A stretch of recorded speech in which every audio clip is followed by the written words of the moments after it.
સુરેન્દ્રનગર જિલ્લાના વિશ્વ સુપ્રસિદ્ધ ચામુંડા માતાજીના મંદિરના રામજી મંદિરમાં આજથી અયોધ્યાના રામલલ્લાના દર્શનની અનુભૂતિ થશે। સુરેન્દ્રનગર જિલ્લાના જગવિખ્યાત ચોટીલા ચામુંડા માતાજીના મંદિરે અયોધ્યા મંદિર ખાતે વિરાજમાન રામલલ્લાના દર્શનનો લાભ માતાજીના ભાવિકો હવેથી લાભ લેશે।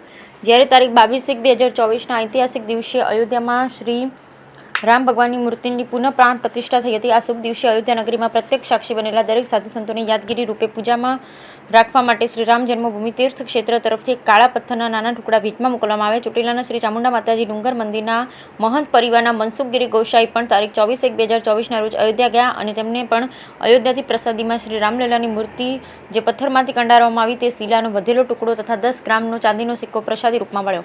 આ પથ્થરનો ટુકડો કોઈ સામાન્ય પથ્થરનો ટુકડો નથી, પરંતુ જ મોટી પથ્થરની શિલામાંથી શ્રી રામ ભગવાનની દિવ્ય મૂર્તિનું નિર્માણ પામી। તે દિવ્ય મૂર્તિના નિર્માણ બાદ જે પથ્થરના ટુકડા બચ્યા તેમના આ પવિત્ર પથ્થર છે। આ બાબતે શ્રી ચામુંડા માતાજી મહંત પરિવારના મનસુખગીરી ગોસાઈએ જણાવ્યું હતું કે આ પવિત્ર પથ્થર મેં પૂજામાં રાખ્યો અને નિત્ય તેના દર્શન પૂજા પણ થતા મને રોજ એવો વિચાર આવતો કે આ દર્શન અને પૂજનનો લાભ ચોટીલાના બધા જ લોકોને મળવો જોઈએ। હાલ જ્યારે મને રામનવમીના દિવસે ચોટીલાની દારશી બાપુની જગ્યા કે જે મોટી જગ્યાના નામથી પ્રસિદ્ધ શ્રી રામજી મંદિરના મહાઆરતીનો લાભ લેવા માટે આમંત્રણ મળ્યું, ત્યારે મને એવો વિચાર આવ્યો કે જો આ પવિત્ર પથ્થર રામનવમીના શુભ દિવસે અહીં રામજી મંદિરમાં કાયમી સ્થાપિત કરવામાં આવશે તો ચોટીલાના દરેક રામ ભક્તોને દરરોજના દર્શનનો લાભ મળી શકશે। અને તે માટે મેં રામજી મંદિરના મહંત હરિપ્રસાદ બાપજીને વાત કહી હતી તો તેમણે પણ આ વાત સહર્ષ સ્વીકારી લીધી। આ દિવ્ય પથ્થરના બધા જ લોકોએ નિત્ય દર્શન કરી શકે તે શુભ આશયથી આજરોજ રામનવમીના શુભ દિવસે ચોટીલાના રામજી મંદિરમાં સ્થાપિત કરવામાં આવે। ચોટીલાના ધર્મપ્રેમી લોકો અહીંયા રામજી મંદિરે દર્શન કરવા આવશે, ત્યારે પથ્થર દર્શન કરશે ત્યારે તેમને અયોધ્યામાં બિરાજમાન શ્રી રામલલ્લાના દર્શનની અનુભૂતિ થશે અને સાથે સાથે અયોધ્યા મંદિરના આશરે 500 વર્ષોના